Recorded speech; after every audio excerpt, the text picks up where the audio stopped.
Hi guys, how you doing? My name is Crystal and welcome to my YouTube channel. I'm in my Chihuahua shirt from Temu this morning. It's made of thinner material and I'm boiling hot. I've got all the fans on again. Good morning everybody. Wednesday morning. I've got no plans for today. I'm not seeing my mum today. I haven't had my bank card come through because it's been stopped because of fraud, and just managing day to day really, but I'm doing fine. Alexa, good morning. Good morning.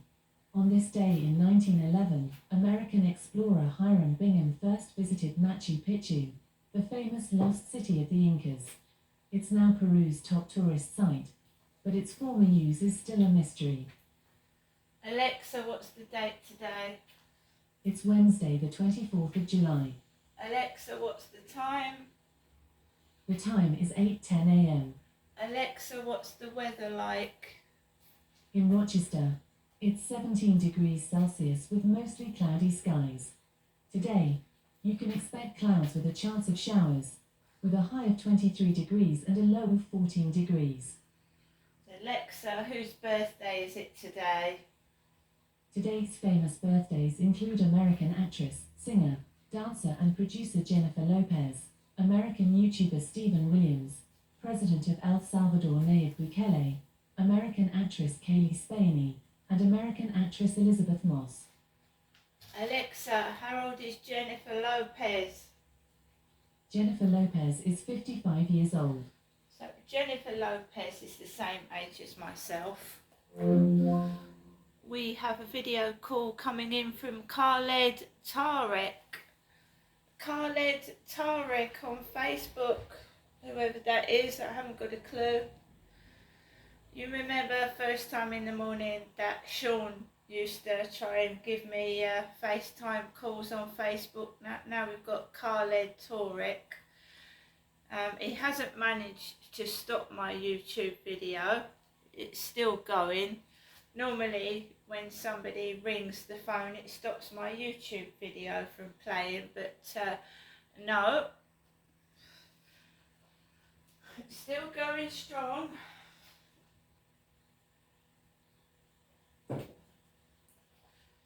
So on the field I listened to my mum's voicemails and she said to me, are you coming up later this week? I don't know yet. I have to take each day as it comes. I do. I literally do. You don't know what's going to happen one day to the next. So I'm just taking it easy. So everything's fine. Everything's tickety-boo. I'm just chugging along. And that's all you can do. You can't let... it's not going to stop. The harassment and the bullying is not going to stop, and I'll never be able to meet anyone normal. But I can have fun by myself. Who says you can't? I don't really want to go to the seaside packed full of people. I'm a solitary person and I like my own company. I think that's what it is, and I'm just going to get on with it. It's when people start interfering that things go wrong, because they normally interfere and it turns out it makes things worse than it should be. So I'm expecting a hairdryer from the TikTok shop, a hairdryer, because my little one broke. So I thought I'd get a hairdryer from the TikTok shop. Yes, I do have hair. This is my own hair. When people bully and harass and are jealous, they do the most awful, nasty things to people. They spread rumours and they're just vile specimens of human beings, if you can call them human beings. So you know you've got hair, you know you're a woman, and just, you know, whoever's got into my Meet Me dating site and is, I don't know what they're trying to do. just stop me meeting a normal bloke and having a relationship. It's just stupid, really. It's really silly. Well, because you can see the profiles are fake. You can see they're fake, and when they're texting me on TikTok, John Pratt, they're just childish. If you want to speak to someone, go up to them and speak to them. Don't fiddle-faddle about and be silly, because everyone knows it's a fake profile.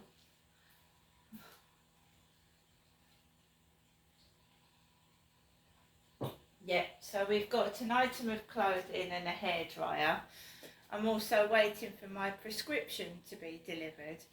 And it's not going to stop until I move out of this place. I believe it's identity theft and fraud as well.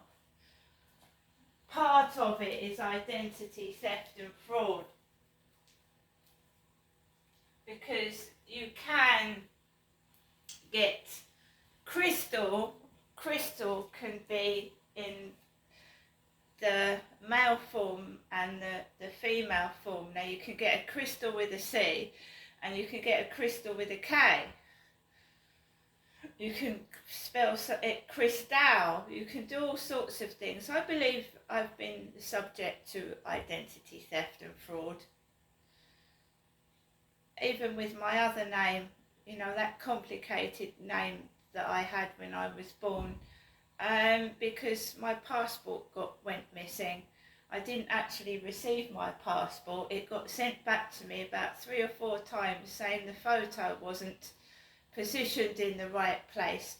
There wasn't mobile phone. When you got passports back in 2006, there wasn't mobile phones with the technology that you could take your photograph on the phone and add it. Now you can use your mobile phone and all sorts to create images, right?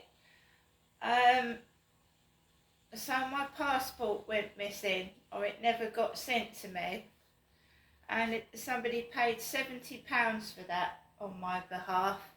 £70 and never got to my address. It went missing. And of course, Genestra sounds African, doesn't it? Or foreign. So somebody could be wandering around with my passport. I don't know.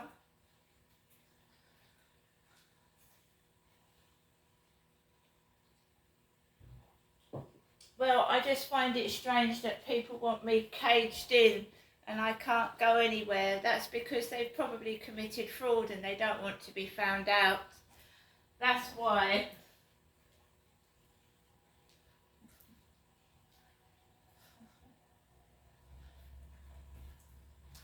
So it looks like it's going to be a lovely day, and wouldn't I like to go out for once, but I can't. Most importantly, it's for safety issues. It was going on way back in 2004, 5, 6, 7, 8. And I'm not prepared to put myself in danger. If I don't feel safe by myself, I'm not going to go out by myself. It's bad enough just going down to the local shop, the shenanigans that go on in there. It is. You can see it's all fake and baloney. And treating me like shit, thinking I'm going to lose my temper. It doesn't work. They just get reported.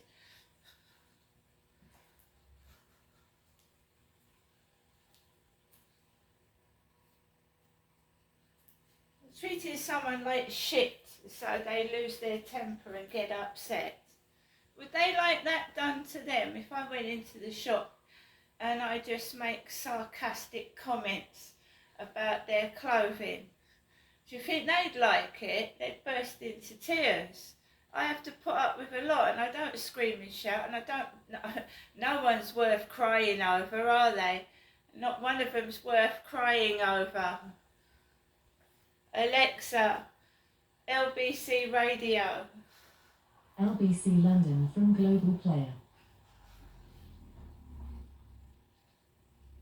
More sunseekers making a splash. While the weather's warmer, can you make the most of every drop? Small swaps, like having a shower instead of a bath, or using a watering can instead of a hose, can save water and could cut the cost of your water and energy bills. Search Thames Water Calculator to see how much you could save today. Thames Water. Every drop counts. Big Ferrari at breakfast on LBC. With Vauxhall, the new combo electric van, made in Britain for Britain. I've just been reading the background, 18 after 8. The background of the Bibi Stockholm is fascinating. It's been halfway around Europe. It's detained asylum seekers in Germany. It successfully detained asylum seekers in the Netherlands. As user. Then it was off to the Shetlands, where it was used for construction workers. No, by the way, I hasten to add, there's never been a fire. No one has ever lost their lives as it's gone round. Then it was considered that it was going to provide accommodation for university students in Ireland. The Supreme Court of Ireland, though, said that it would, not that it had concerns over the accommodation, that it would require planning permission. So then, that was in 2017. So then in 2018, it was off to Sweden, where again it was construction workers who lived on it. For about 18 months as they built a wind farm in a part of Sweden. So it's had a checkered life, hasn't it? And I hasten to add, in all these years, when did it start life? Oh my God, it was built in 1970. It was built in 1976. Oh, right, but it was, I see, it's been accommodated, I see. So it's offered accommodation since 1992. So that's still, what, 30 odd years or something like that? And it's had asylum seekers, it's had construction workers, it was going to have students, it's had people building a wind farm. No one's ever been hurt. And why didn't the previous government put this forward? Now, admittedly, they've grown the number of people. So whereas when it was construction workers, it was around 300, now it's more like 500. But when you hear what conditions are like in some of our jails, is it such a mad idea that we consider using it? And we're supposedly going to run out of positions on what's called the prison estate, extraordinary expression that is, on the prison estate at the end of this, well, gosh, that's a few days to go, isn't it? Why not 500 extra places? We'll come to that in a moment. But to a story where we have the BBC managing to make a considerable crisis out of a drama.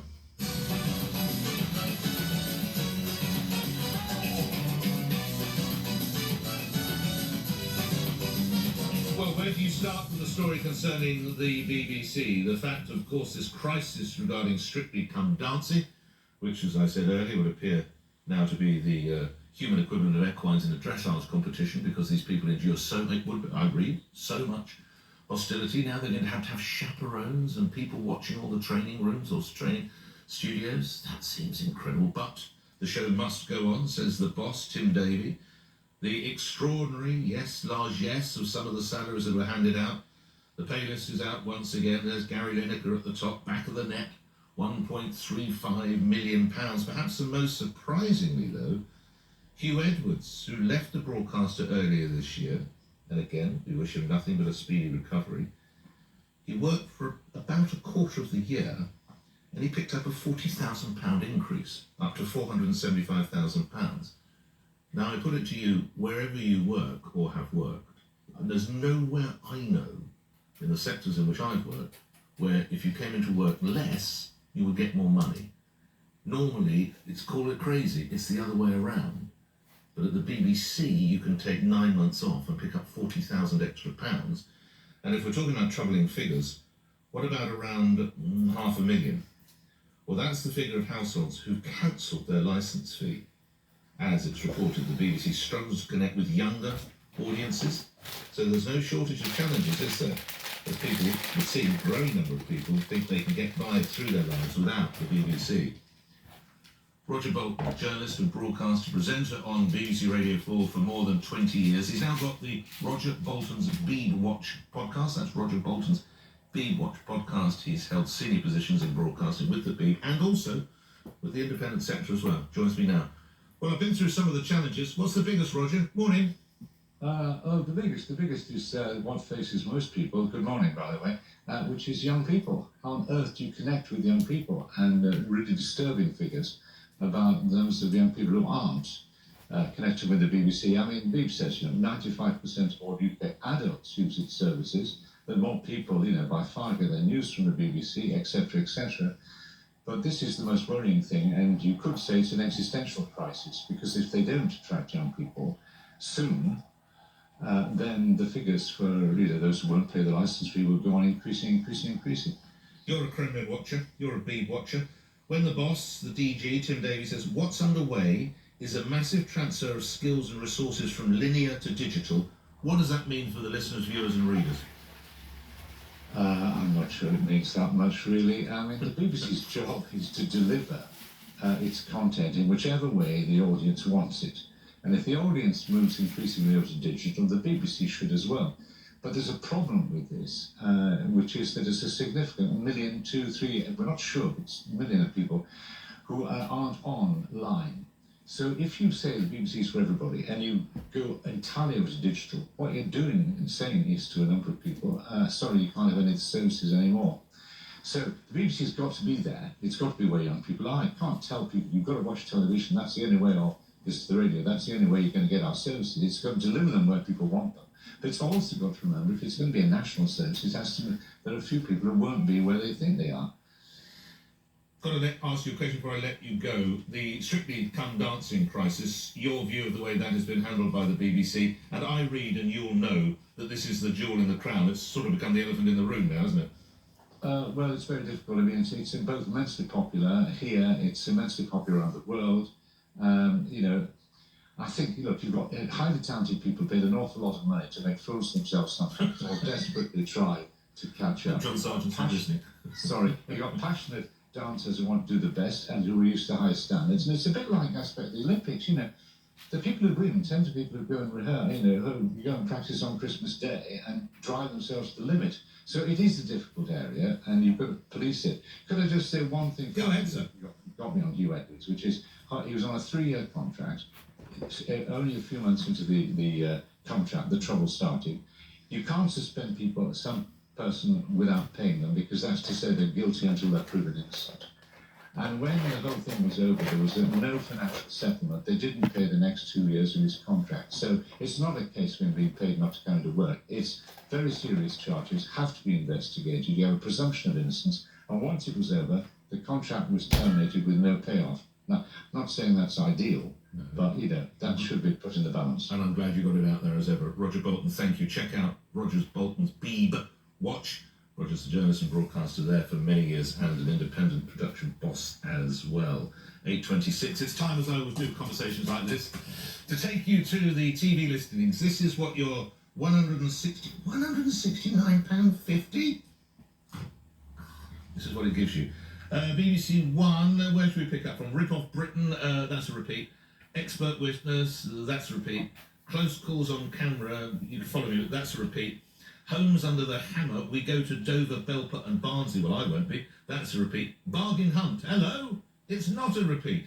But don't worry, after the news, and even they, BBC, don't repeat that. Rick Stein's Cornwall, he's in the mines. Okay, repeat. Animal Park, Viking Breed. Escape to the Country, Bryony May Williams helps a builder find a new lease of life. Repeat. The Repair Shop, a chair made for King George VI's coronation, is under review. Repeat. The Finish Line. Repeat. Pointless. They're even repeating Pointless. Well, what's the point of a repeat of Pointless? You know the bloody answers. What is the point? That's a whole day of repeats. And on BBC Two, Signs